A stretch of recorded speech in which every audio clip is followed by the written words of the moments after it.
Welcome back. It is 1657. In the last one, we had Josiah move in with Solomon, Bernard getting himself out there, Austin and Delilah having their first kiss, Hope and Nathaniel getting married, and Tom continuing his investigation into temperance. Oh, it's times like these that I look at Margaret and I miss her. I miss Margaret. But anyway, this year, oops, I forgot to do this. There we go. You can go away. This year we have the measles. Kind of worried about that, but we'll get to that at the end. We have Abenaki Waldrick is a toddler, no 4, 8, or 17. That was close. Tayan Waldrick and Dinah Hobard, no 13 or 19. They are becoming children. Surviving. Good, good. Oh my gosh, it was Austin's birthday? Oh my goodness. In the last video, I was like, it's okay because Austin can't get the measles. And now I'm realizing it's his birthday. Oh my gosh. You guys. Oh my gosh. I'm so nervous now. Austin, don't die. No 3, 9, or 20. Oh my gosh. I'm all of a sudden very stressed. No 3, 9, or 20. No. No.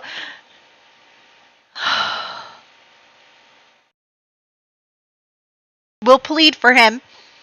Oh my goodness. I can't even take it. Plead. Oh my goodness. Esther. No, 2, 6, 11, 15. Let's just get through it, Esther. Esther? No, I love her too, though. Oh my god, I'm having such a bad day. Gracia and Odalina are also passing away this year. Oh my gosh, my brain has malfunctioned. Charity Anderson, no 4, 8, or 17. Okay. Okay. Oh my goodness. Why is my life like this? Okay, people with measles, only babies, toddlers, children, and pregnant Sims, if they get a 10 on a D10, they pass away. So, let's just go through the people. No babies or anything there. Okay. In the Anderson household, we have a baby and a child. So we have Sadie and we have Charity. You guys. Sadie, Charity. I'm so upset. Lila.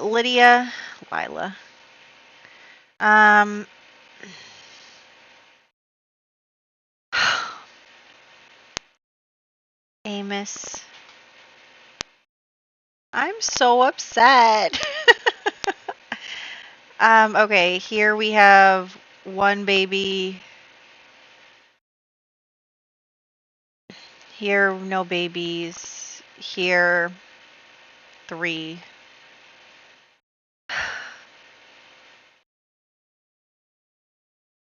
Why was all 3 of those rolls 5? That seems like weird, right? I'll come back to pregnant Sims in just a moment. Because I have a list of who's pregnant, so it's fine. 1, 2, 3, 4, 5. Oh my gosh, this family is not going to do well. 2, 3, 4.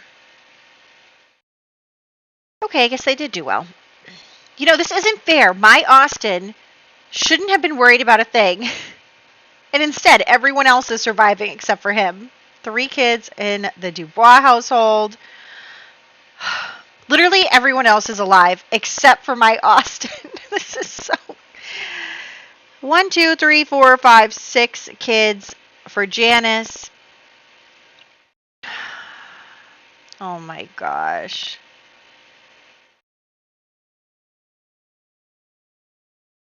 I'm going to lose my mind. Literally, everybody else is just casually surviving. Oh, of course, except for Esther's daughter, Rejoice. Of course. Of course. Because why?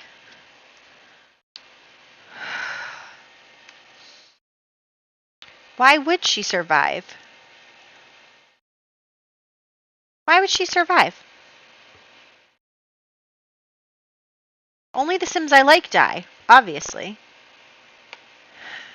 All right, let's do this together because obviously I do not have the mental capacity nor the emotional maturity to deal with this. Austin, you have to survive. You have to. Austin. Oh my gosh, okay. Austin. What should he die of? He should like die of falling off his horse or something, right? Because he's a horse rider. But I don't really know what that would be. I guess overexertion. I don't want to do this. No. Nobody died except for Austin this year. Austin, Esther, and Esther's child, because those are the Sims that I like. Okay. Who's feeling good? You're feeling bored and you're feeling uncomfortable. This is not boding well. Come here. Go here. Oh my gosh, Grimm's already here. Grimm is like here. Wait, what are you good at? Can we like... Hold on. Let's see if we can challenge Grimm. Hold on, we could challenge Grimm. Logic 4. You have logic 4. I bet Phineas has a higher logic skill than you. Nope, 4. Okay. Should we try that? Bored, you're bored and you're sad and... More choices. Challenge. Let's do it. Let's challenge him to a game of chess. And you, fix your needs. Be happy. Please. The chickens are here too. Please, Austin. Austin, you have such a bright life ahead of you. What are you doing? Don't go back and weep. You need to challenge Grimm. Austin, you have such a bright life ahead of you. You are supposed to become a championship horse rider. You're supposed to send your brother to college. We don't have enough money without you. Why is Grimm going upstairs? Can you get up? And stop chatting with Phineas. You need to go challenge Grimm, please. Can you do this for me? Oh my goodness. Okay, I'm stressed. I'm really stressed. And he's bored. Please. Come on. Here's the chessboard. We should take some pictures, I guess, because now that my life is like this. Playing chess with Grimm. Hoping that he has a low logic skill. He looks like he has a low logic skill. Look at him. He's kind of confused. He's having kind of a tough time. I don't know. He's like scratching his head. Maybe he's not good at this. Maybe it'll be okay. We already lost Margaret. Come on. Come on. Should I fast forward through it? Like, oh my goodness. Austin. Okay, what happened? You finished your game. What happened? Don't chat with Phineas. Tell me what happened.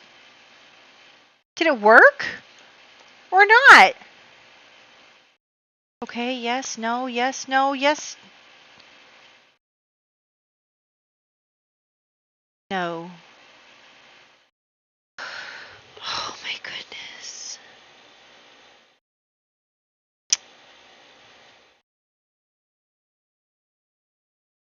Austin only just had his first kiss last time. He had such a bright future. He was supposed to be a horse rider. He was supposed to marry Delilah and take in her sisters away from Nathaniel. That was my plan for him, is that we were going to just take them all in. I have to rethink everything now. I just was working under the assumption that everything would be fine, and it's not fine. And now Phineas is our heir, or our patriarch, I guess. He's not going to be able to go to college. He does want to be a doctor, though. Maybe we could incorporate the new pack, make him like learn the apothecary skill. I have to think. I have to think. I have to think a lot, and I'm so upset about this. Okay.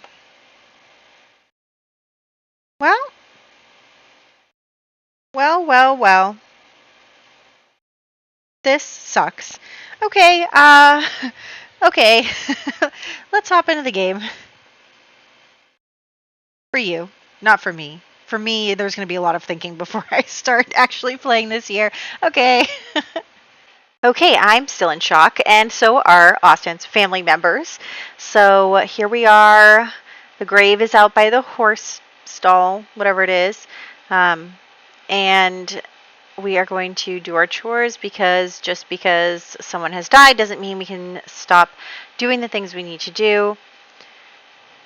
But now Phineas is participating a little more because Austin was supposed to like achieve great heights, be a great horse champion, and pay for Phineas to go to like medical school to become a doctor.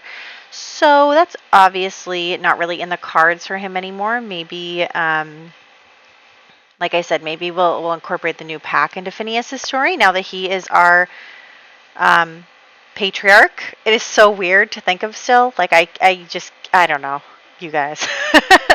I do not know, but everyone is grieving currently and having a tough time with it because, Austin was so important to them and, um, they loved him very much. And now I was thinking about trying to do some of the Secret Sands things that I can do, but we can't really do much. Anyway, so Delilah is also going to come over now. Delilah actually doesn't really know Phineas that well, even though they've been around each other because of the teen club and stuff, but they didn't really know each other that well except in passing. But she is going to stop by because she heard that Austin passed away and she, wants to mourn at his grave. She's very sad over the whole thing. She is really struggling. And the boys are like, hello. But, she just explains that, like, Austin was, really special to her and she came to pay her respects because they're not really holding a big funeral because, they don't have the best reputation in town. So Delilah came to pay her respects and, mourn at the grave and, basically mourn the future that she thought she was going to have with him. Even though they weren't even dating yet, like they shared a kiss, they were on their way and kind of all of that, thinking about what the future could be was just cut short. And that is so tragic. Like, it is so tragic because he was young with a bright future ahead of him. He was doing great with the horse riding and he had found a woman that he loved and he just like had so much ahead of him and that is now all gone. And I'm really depressed about it. And as you can tell, I'm very upset. But Phineas, do not get a crush on her. Stop it. Phineas is not going to end up with Delilah. I'm telling you that right now.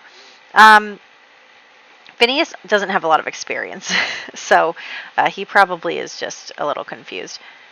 Anyway, so they're just all chatting, spending some time together, talking about Austin, talking about his life and everything, and struggling through that. So, meanwhile, we are going to have Bernard kind of spend some time outside the house. Maybe it's hard for him to sit still, just sit in the house. He wants to go out, so we're going to have him go out for a drink and, of course, meet Enqu there. So I was trying to figure out where to send them, but we're just going to send them to, like, the place next door. And so, yeah, he's going to go out and he's going to meet Enqu while he's out there, and he is going to, need a few drinks. He's very sad, obviously, about what has happened. Nobody really expected that to happen. Like, it just was so sudden. And so he's just here, and, him and Enqu have had a good friendship, maybe a little flirty relationship, and she is still feeling flirty towards him.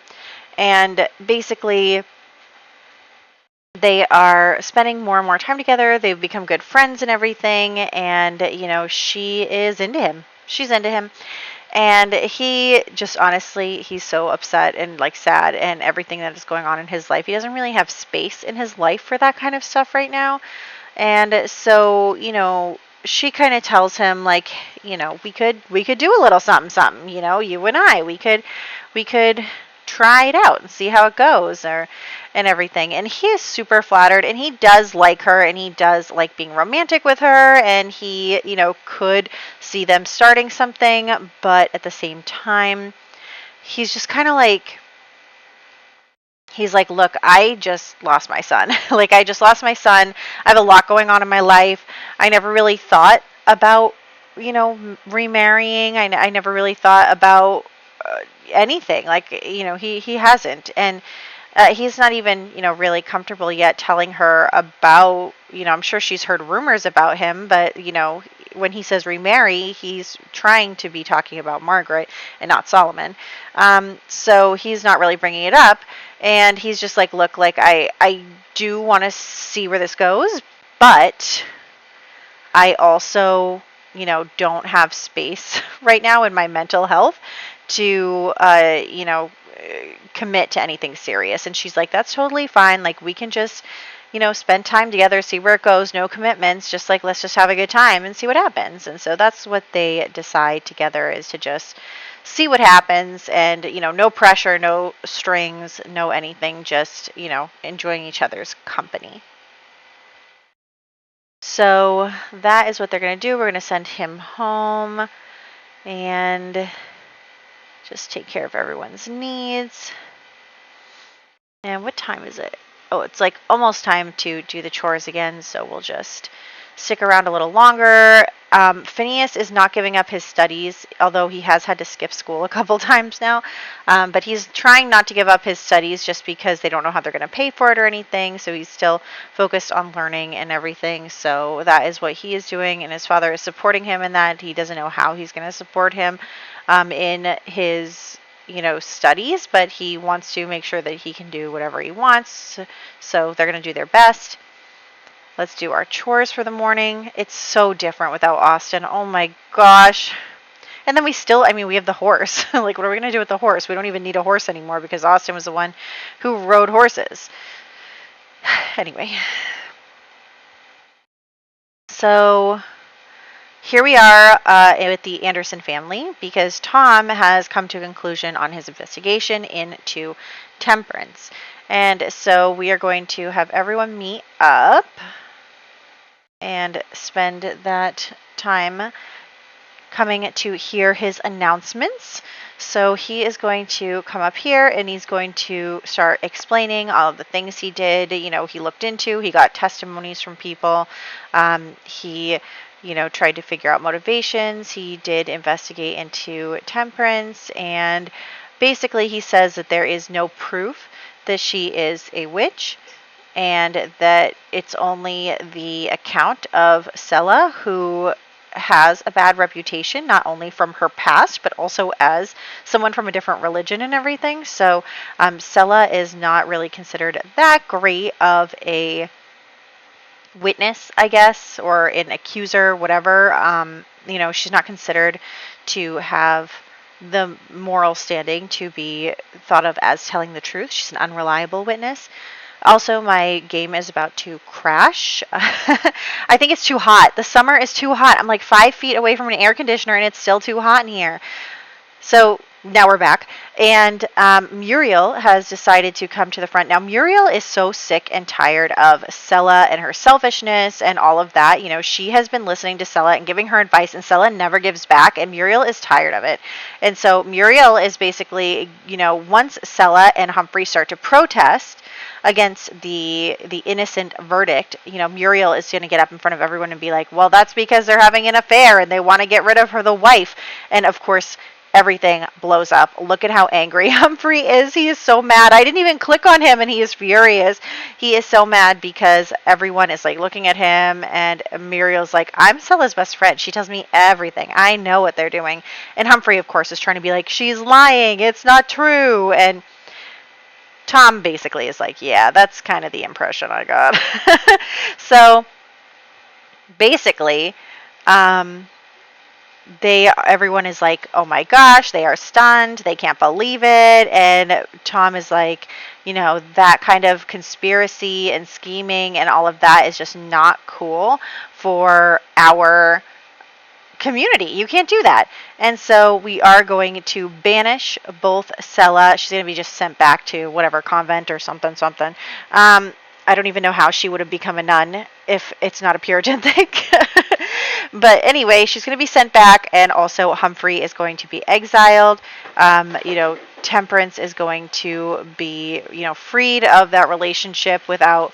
I don't know if time period appropriate, but Temperance has been let off. I don't know if she'd ever be able to get another husband, but anyway, so back with Solomon and Josiah, we have these two who have been living together for a really long time now. They're friends with benefits. They've become really close, and it's just over time, spending this time together, doing the little things, just going around the house, having meals together, reading, hobbies, whatever. They have been going through all of that, and they have just gotten closer and closer and closer. And so they have started a real relationship, not just a friends with benefits situation, but like an actual relationship with each other. And they are, going to go forward with that, even though obviously they can't tell anyone. I mean, I guess they could tell Bernard and Phineas, but they're going to just move forward with this relationship that they have with each other. Just all this time that they've been able to spend together has brought them so close. And then after Austin's death, it's Monday. It's been, 3 months since Austin died. So I know that that's not really a long time to actually, get over your grief, but it's like enough time to not feel so stuck in it, like he has his good days and his bad days, obviously. But he has some good days with Josiah, and they feel good together, and so they're going to move forward because life's too short. I mean, these guys are getting pretty old. Like, everybody's getting pretty old. So they are together now. And then the next thing we're going to do is actually head over here to Choan. So Choan, as we know, has been worried about his community, marrying outside of their community and separating into other communities. Like, Dakota left, and just like all this stuff is stuff he's worried about. He kind of wants to keep it controlled, keep it, tight, and because obviously that is not the way the world works, and everything just kind of intermingles after a while. Like, you can't keep people all controlled like that. Also, baby did not survive. That is baby Waldrick to Dakota and Rebecca did not survive. But yeah, so, it's hard to keep getting people to marry who you want, keeping outsiders out. It's not easy. And so, he wants to continue to work on that. And he has no idea that Enqu is interested in Bernard. And honestly, he's not paying a ton of attention to Enqu anymore. Like, he wanted to marry her off several times, but now she's an adult now. She's older. Her kids are like teenagers. They're all grown up. And so because of that, she's, she can't have children. It's not as important. But basically, she has her son Yona, and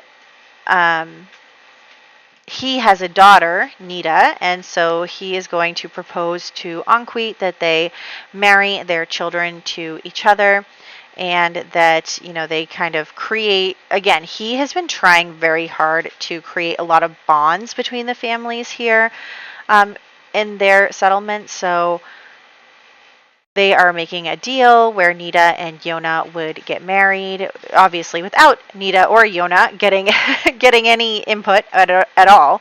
So we're actually going to have these two kids talk. So here they are, both in historically inaccurate outfits, 100%. But she's basically, they're going to talk. And so it's interesting because I've looked at their traits. I actually forget exactly what Yona's was, but Nita has the adventurous trait. And so I think that that's interesting because she probably is feeling like Yona is going to be a stick in the mud for her, like that she wants to get out there and have adventures and have a good time and have fun and do daring things. And she is not interested in the kind of guy that her father thinks is going to be a good man for her, like the stereotypical, like what is expected from Chogan, who divorced his wife in order to marry someone else to have babies because he felt like his legacy was more important than their happiness. The kind of guy that he would pick for his daughters is not necessarily one that they might want. So Nita is definitely hesitant with this whole thing. Like, she'll introduce herself, she'll meet Yona and chat with him a bit, but she's kind of already got some preconceived notions about him, about who he is, about what he's about what, he would be like as a husband. And I don't really think that that's fair to Yona necessarily, but that's just what she's thinking. I mean, she's just a kid, right? Like, she's like, what, 14 or something? That's what she's thinking. So I'm trying to catch frogs for this thing, and it does not work, so that's a bummer. And then we also have some other babies are born this. So Elizabeth and Cameron, I don't think they were supposed to have another kid, but somehow they got pregnant again. But the baby did not survive. I ruled for it. And then Hope and Nathaniel had their 2 children, and they both survived. So their twins survived. But anyway, we are going to next head to England. Because, so I am so sad that literally only one of these children is still alive here in the Hobart household, but Sarah Hobart is the last living child of Abigail and Philip, and, she's kind of getting old enough to think about marrying and stuff as well, and so her parents are definitely all about that, trying to find her a good match, trying to think about what would be, a good choice for her, and she's, like, over it. She doesn't want to. She is more of a free spirit, kind of like Nita. Like, she wants to do something different. Like, she wants to, get out of what she is stuck in right now. She feels like her parents have been so dysfunctional for so long, right? Because obviously they are, after all those shenanigans that they have pulled. So, her parents have been so dysfunctional for so long, and she's like, I don't want this. I don't want this life that they have. And so she remembers when she was young, and being nannied by Priscilla, the stories that Priscilla would tell them about America and everything. So she's going to go visit her Aunt Priscilla, who she stayed close to despite her parents not wanting her to be close to them. It's like one of those things where, like, Abigail obviously hates Priscilla, but at the same time, Priscilla's a marchioness. She's got social clout now, so they couldn't exactly discourage it. But Sarah comes to her aunt and is like, I want. Oh my gosh! So Sarah looks so much like her mother, and Abigail and Priscilla are twins, so she looks so much like Priscilla too. But anyway, she's talking to her aunt. She's like, I want to do something different. Like, I want to get away from my parents. And Priscilla, of course, hates Abigail and Philip as well. And so she's kind of like, oh, you want to get away? I can make that happen. So she is 100% on board, maybe a little too on board, and kind of convincing Sarah that America would be so great, even though it probably, compared to living in like a nice mansion in England, is probably not that great. But Priscilla is facilitating it for Sarah, mostly because she wants to stick it to Abigail and Philip. But anyway, we are going to send Sarah to be with Martha in the orphanage to help take care of the children. There aren't very many close relatives of Priscilla and Abigail left. So they are going to send Sarah to the orphanage with Martha Hobart. Because Stella is gone now. So that is what's going on here. Priscilla is, oh, I can get you a boat. Oh, I can get you this. Oh, I can get you everything you need. She's like really trying here. Not so good. Not that great. But that is something that she is going to do. And so, man, I made them talk for a really long time, didn't I? But that's okay. So now that Sarah has everything she needs, although she looks lovely in this dress, I'm going to be honest with you. I do love this dress on her, but that's okay. We're going to change her into something boring. Something that all the Puritans wear. So there she goes. And then we're going to do birthday stuff. So we actually have a lot of deaths this year, even though like not that many people died of measles. A dog wants me to pet them. Okay, now I get slobber on my arm. All right, birthdays. Abenaki Waldrick became a toddler. Tayan Waldrick became a child. Rejoice Smith passed away. Dinah Hobard became a child. Austin Dubois died. Oh. Esther Smith also died. Gracia Waldrick also died. Odalina Metacomet also died. Charity Anderson became a toddler. That's what we got. So many deaths. But that's okay, because we're going to move forward, and hopefully Phineas won't also die during his young adult role. Oh my gosh, what would I do? Actually, I don't know who would be in line after Phineas. I'm not really sure, to be honest with you. Is there a way I can look? Here we go. No, wrong tab that I'm looking at. Let's see. The dogs are wrestling now because I wouldn't pet them. Phineas Dubois is an only child. Margaret was our heirline. I guess Sarah is the next in line because she is Margaret's sister's child, and Margaret had only 2 sisters, and only one of them had a baby. So I guess Sarah would be next in line for us in this case. But it's a good thing we're getting her in America, just in case. So anyway, I hope you guys enjoyed this. I hate, that's a weird thing to say, isn't it? That's such a weird thing to say when Austin died this year, and I'm devastated by it. I hope you guys survived this. Next year, Muriel is aging up, but Phineas's birthday isn't for 2 years. Oh my gosh, we're going to close out the decade with Phineas's birthday. I can't. Okay, anyway, we're not going to think about it. But we have to keep it in mind because I was totally blindsided by Austin this year. Anyway, we're moving on. I will catch you in the next one.